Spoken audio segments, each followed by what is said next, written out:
Welcome to the Village of Lincoln Heights Committee of the Whole meeting.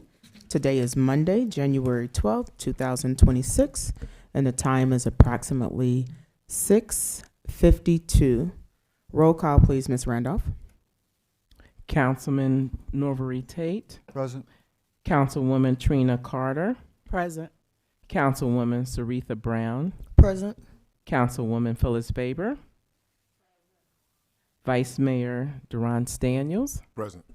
And Mayor Tanya Key. Present. We have 7 who are present. We do have a quorum. We have 6 who are present, 6. and we do have a quorum. apologize. No worries. So Thank used you. to that. Oh. This is our committee meeting for council. This meeting runs a little bit differently than the council meeting. And so we're going to process through the agenda. And when we get down to the end of the agenda, we're going to pass out some information for our new council member to help with transitioning into parliamentary procedures for the council meeting. As I promised, I was going to give you something that helps you with language, helps you understand how the council meeting proceeds. The next item on the agenda is old business. We don't have any old business. We'll continue to move to the next item, which is new business, and we don't have any new business. New business would have been anything that we have received prior to Wednesday of last week. That would be in new business. So as you go to number 5, which is the supplemental agenda, these are the items, these are the piece of legislations that we have received. Some of it, we received part of the information prior to Wednesday. And because we didn't get all of the information until today, we have to put it on what's called a supplemental agenda. The only difference is it basically shows when we received the legislation and when you received it and when we made it available to the public. As you see, the first item on the supplemental agenda is resolution number 2026 R4.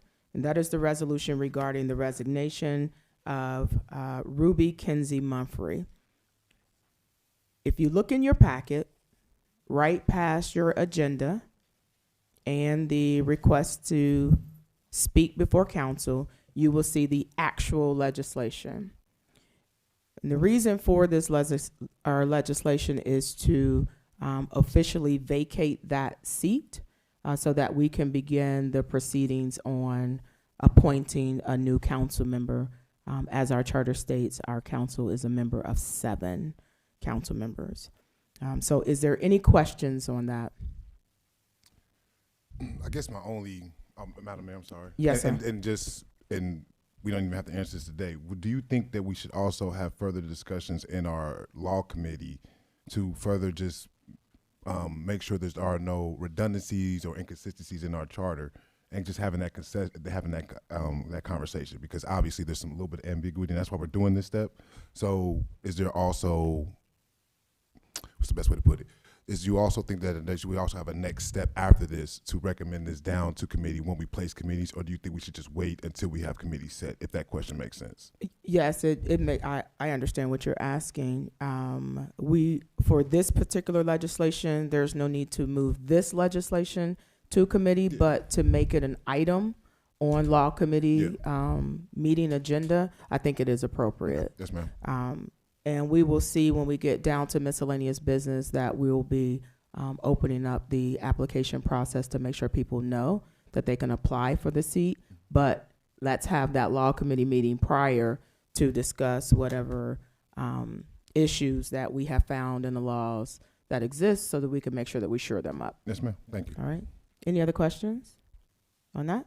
If there's no questions, we'll move on to the next one. And so that is going to be a first reading. And then at the end of this meeting, we will give you information on how we move that forward if we want to go ahead and approve that today. Next item on the agenda is Resolution R 2026 R5, which is a resolution adopting a land use plan.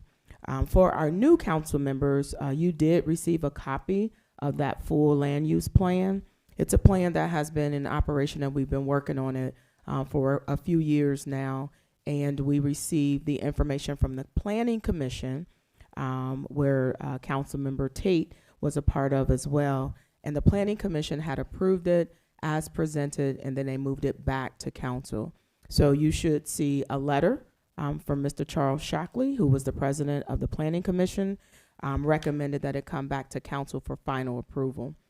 This particular legislation and this plan is necessary for us to help build a structure for planning for development, whether it is business development or housing development.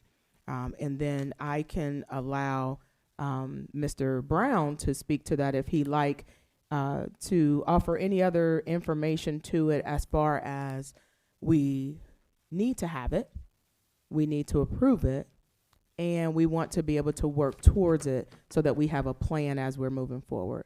Mr. Brown, would you like to speak to that at any length? If not, we'll also open it up to Mr. Tate, if Mr. Tate would like to speak to it as well. Thank you, Mayor. I'll be incredibly brief with this. This is something that's going to be really important for us as we move forward with our strategic and master planning specifically, and the adoption of such will help guide those decisions associated with that. Thank you. Councilmember Tate? All right. So we have this item on the agenda. It has been through our Economic Development Committee as well. I know that we have some council members who have not been in meetings to discuss it, but if you have any questions, you're welcome to ask those questions at this time. I do. Yes. Thank you, Madam Mayor. You're welcome. I did notice one thing reading it, that the land plan was looked at or developed in 2021. So my only question would be, can we or is it necessary for us to go back through and make sure that, because it's been 5 years, and make sure that we're still within good standings and all the things that may have changed within those 5 years? That was my only question. Yes, ma'am. My understanding from the Planning Commission, who had more recently reviewed it in its totality, was still in agreement with where we were. And one thing that I do know about plans is that if we find ourselves in situations where, something major has changed or some updates need to be made, we can always go and move to adjust those. But we need a land use plan so that we can go for additional funding to do more planning and so forth and so on. So the answer to your question is yes, we can always go in and make adjustments. If needed, we'll work it through committee just like we work the land use plan, and we'll make adjustments. That's the beauty of having plans, is that, and being in our seats, is that we can make those adjustments when needed. Thank you. You're welcome. Anyone else? Yeah, it was my understanding that once we approved the planning, it would be brought to the council, but also we would start working on another plan for the next 5 years. Yes, ma'am. Is Yes, sir. that correct? That's the plan. But let's move this one forward, and then we will talk about, as Mr. Brown, had mentioned, talking about the next phasing of planning, master planning, strategic planning, and how that operates. All right. Any other questions regarding that? Thank you.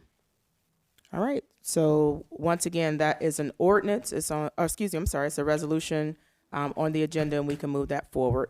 Next item on the agenda is ordinance number 2026-01, and that's an ordinance amending section 52.01 of the Code of Ordinance of the Village of Lincoln Heights to remove the part-time code enforcer. And that is sponsored by Mr. Gaines Brown. If you would like to speak to that.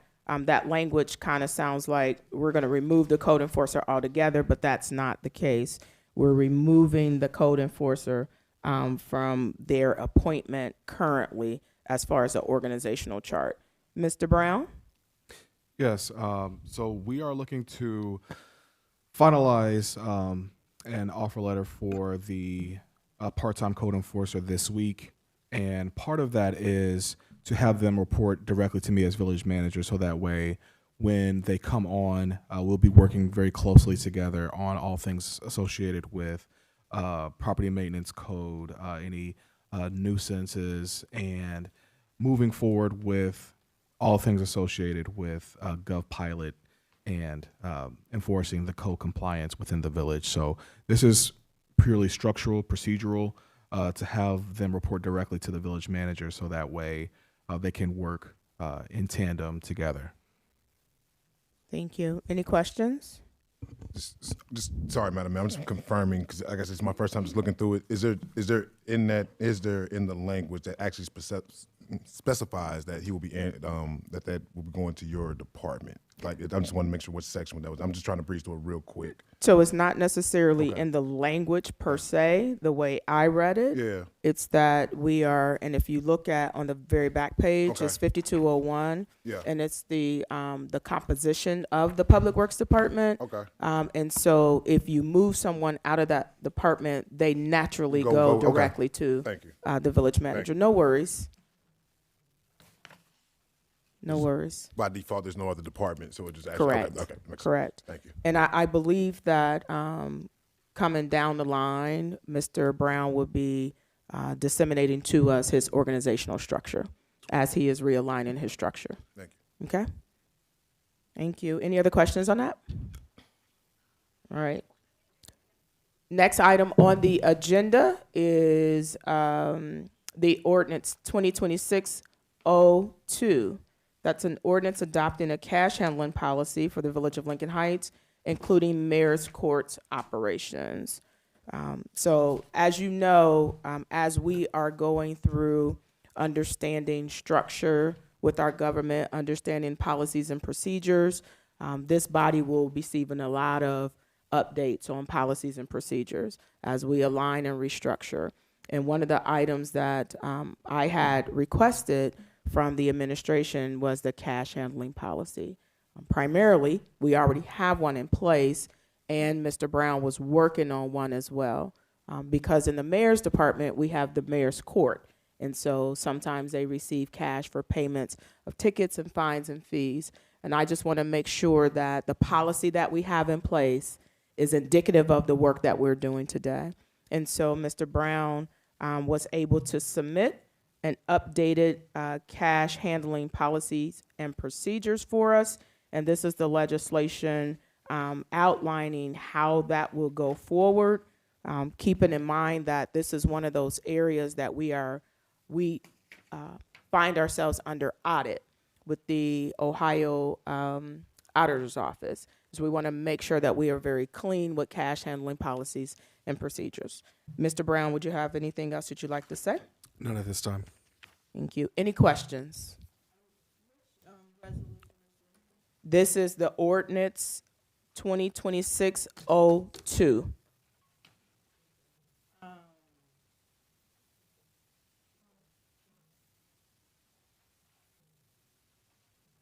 don't see it? Did you not get one? All right. Would you like mine for the time being? And okay. Thank you. Make a copy of mine. She might have another copy over here. Okay.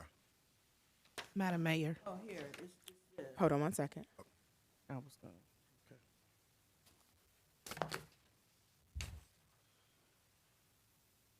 Got it? Yes, Councilwoman Carter. Yes, I was just noticing the language at the top. This is an ordinance, but it says resolution adopting I'm about a to cash amend. handling policy. Thank you. Thank you. About to amend. Hold on one second. No, yep. I was thinking, sorry. So before we get to adopting, or before we get to approving the agenda, we'll ask for a motion just to adopt or modify that language there. That was going to be my only question. Well, Madam Mayor, might be too much now, just to reprint it with the right language beforehand, or do you want to amend? Either, yeah. You see what I'm saying? Yeah. At this time, we'll amend it, Okay. and then when we do our minutes will reflect the right language. Thank you. If you do have a phone, can you please put your phone on silence, please? Thank you.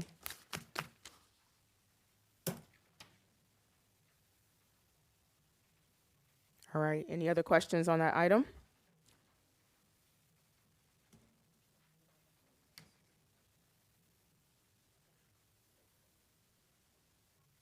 Thank you. Next item on the agenda through the supplemental agenda is the first reading of Resolution 2026 R14, which is the resolution authorizing the renewal of the public Wi-Fi firewall hardware support agreement with PowerNet. This legislation came to us from PowerNet in reference to our firewall. Give me 1 minute, I'm sorry. In reference to our firewall that we have as part of our phase 1 of our public Wi-Fi. And as you know, there's a lot of opportunity and space for cybersecurity and cyber attacks with a lot of the technology that we have today. And when I was having a meeting with Mr. Brown regarding this legislation, he instructed me, or he informed me, that this particular legislation and the funding had been considered. They knew it was coming. They had considered it in the appropriations from last year that kind of set our appropriation funding for the first 3 months of this year. And so my question was, when did we receive it? And why do we have to have it on our agenda now? And the response that we received is that the firewall that we have is due to expire. And if it expires, then it takes 7 to 10 days after receiving the approval to get it back online. And we don't want to have this gap in coverage. And so what you have before you is the legislation for that particular agreement. In having more conversation, it is something that we want to consider, but it's something that we also want to have more conversation about. Being as though Wi-Fi, we're only in our first phase, there is still some questions that we have. We want to make sure that we are putting ourselves in the right position to move forward as we go through the next phases of Wi-Fi. And so, however, for this particular piece of legislation, we want to consider covering it so that we have protection with our firewalls at this point. Mr. Brown, would you like to have anything else you'd like to discuss regarding it? I think that you covered it very, very well, very thorough. Yes, the service is scheduled to lapse later this month, and it requires 7 to 10 business days upon approval to process and make sure that there's no lapse in coverage. The purpose of presenting this today is to make sure that there's no lapse in coverage for cybersecurity for those that are able to access the Wi-Fi through phase 1. And that is all that I have. Thank you. Any questions?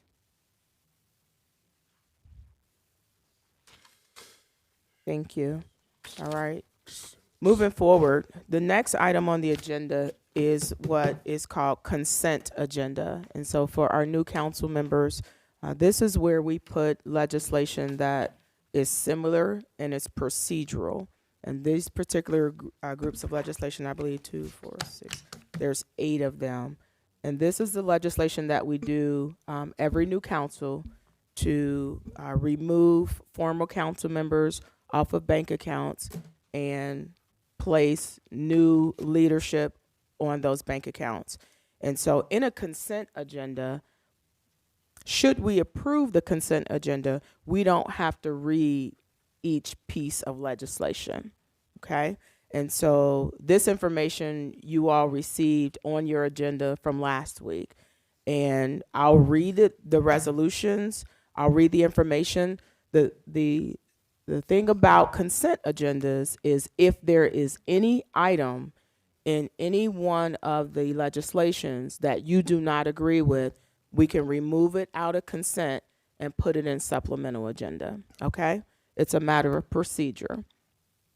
And so reading through it, Resolution 2026 R6 is a resolution to remove Ruby Kinsey Mumphrey as a signer for the First National Bank account for the general fund. Resolution 2026 R7 is a resolution removing Linda Childs Jeter as a signer for the First Financial Bank account for general fund. Resolution 2026 R8 is a resolution removing Ruby Kinsey Mumphrey as a signer for the First National Bank account for Mayor's Court. Resolution 2026 R9 is a resolution removing Linda Childs Jeter as a signer for the First National Bank of Mayor's Court.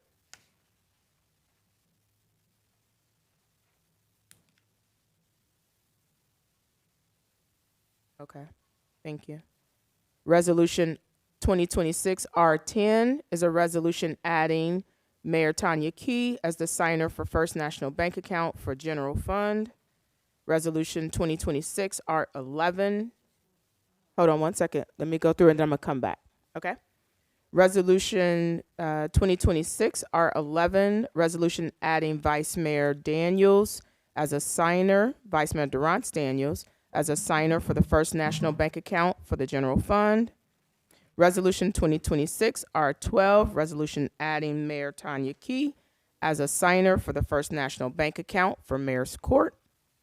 Resolution 2026 R13 is a resolution adding Vice Mayor Daniels as a signer for the First National Bank account for Mayor's Court. All right, question. Ms. Councilwoman Baber.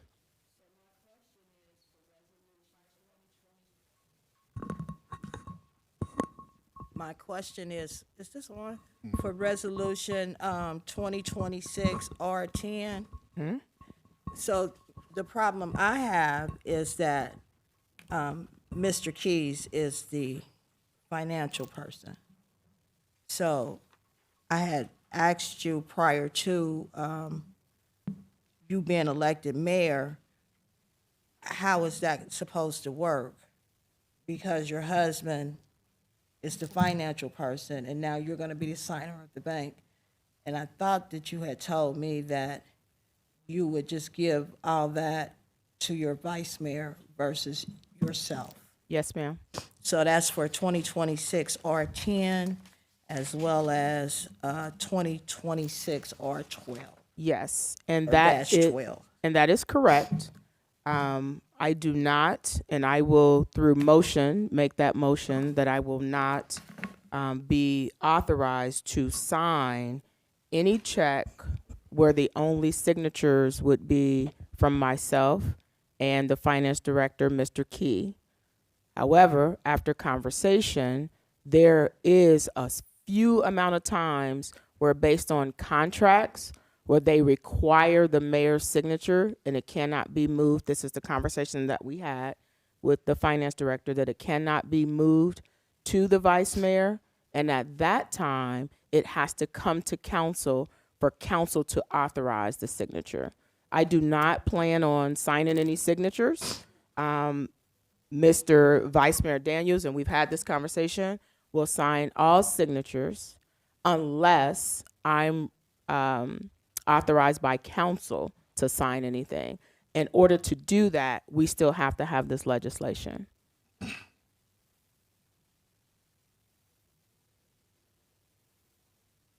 If you want to take it out, you're welcome to take it out. I don't have a problem with doing so.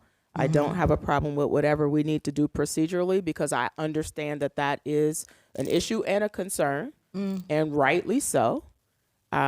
That is something that I have always stated. If there's anything that we feel like is a conflict of interest, I always recuse myself from it or abstain from it. And so, according to Mr. Key, he was the one who, when Mr. Daniels and I had met with him to discuss it, he said there's very small amount of times where the contract only requires the mayor, and usually it's the mayor and village manager.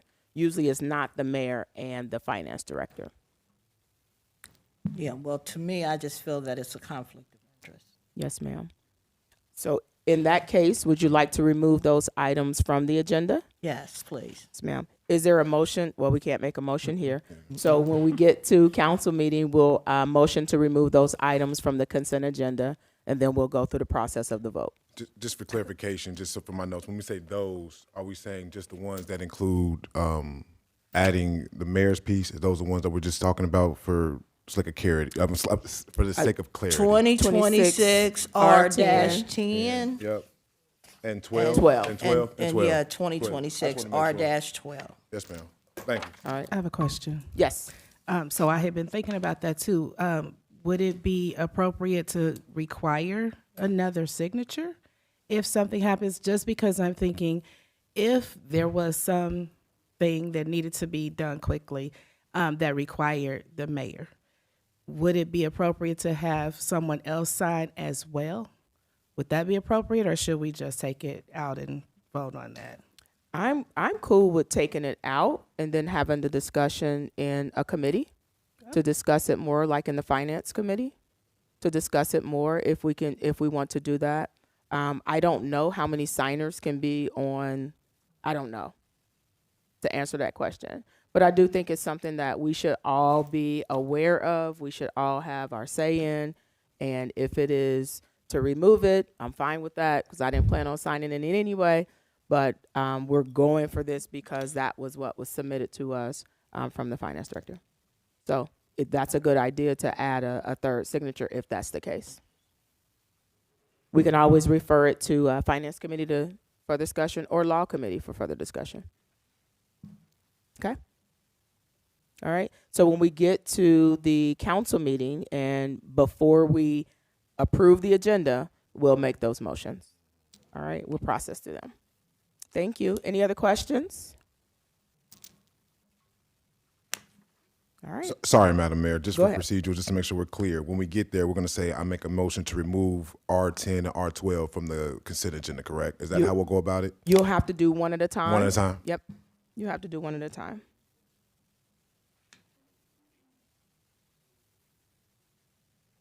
Okay. All right. Next item on the agenda is miscellaneous business. So we have training and we have, hold on one second.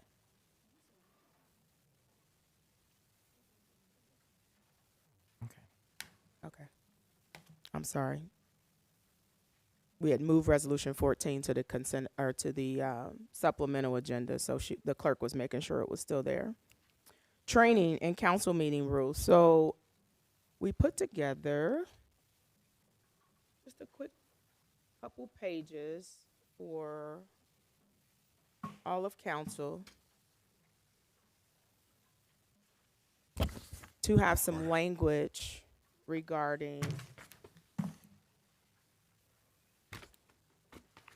think I passed out one too many. I need to copy that. Does everybody have one? Everybody get one? I passed out a lot down. You have one? Yes, ma'am. You- okay. Thank you. Just for that seventh council member there.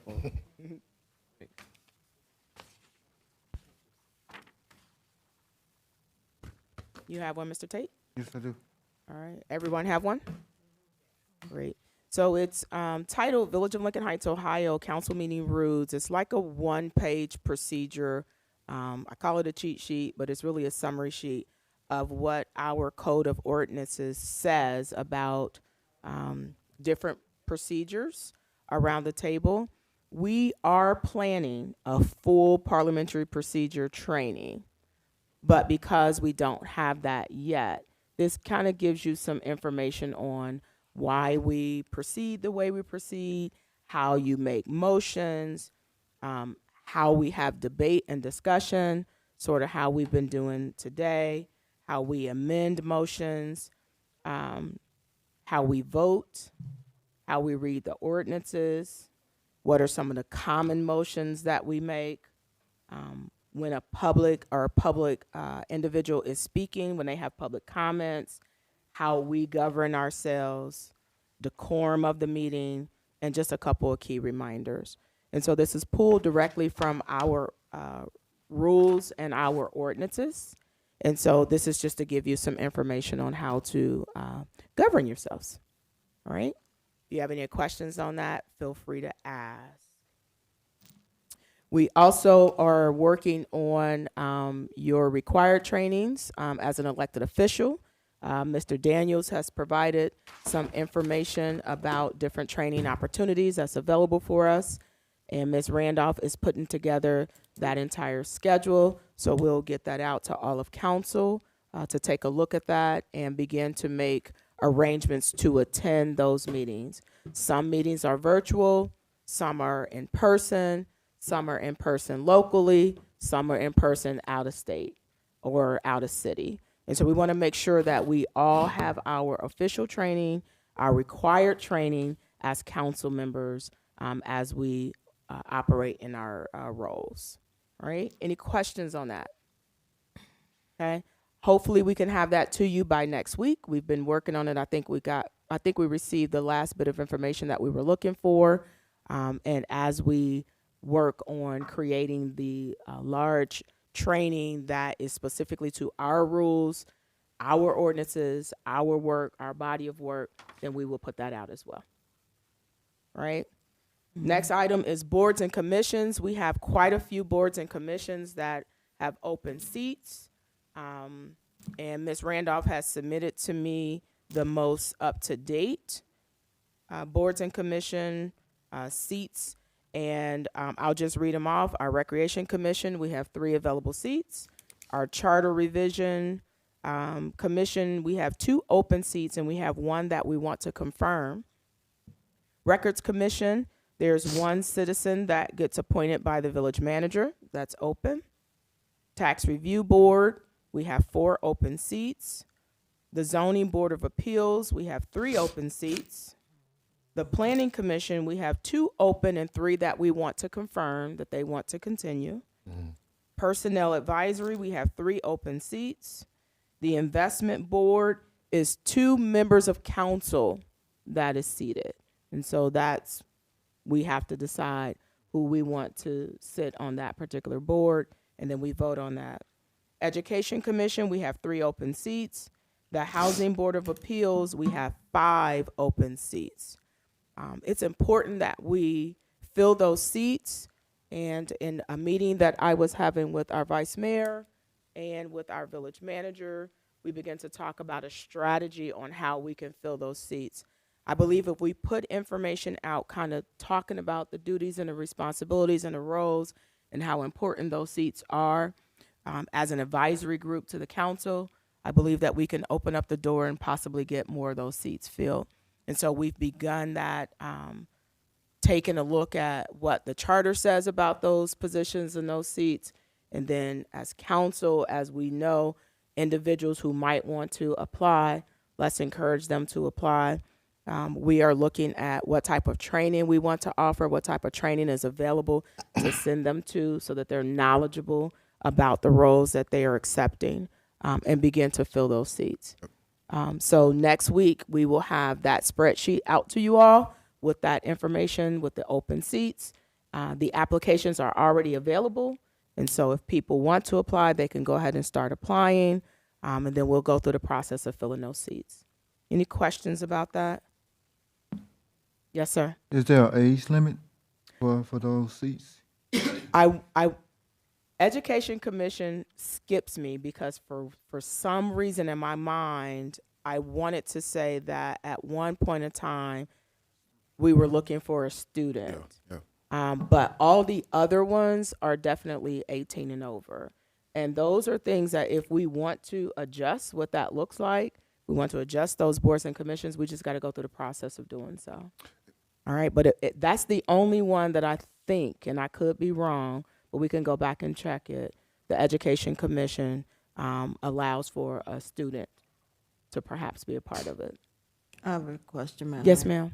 Do they have to be residents of Lincoln Heights?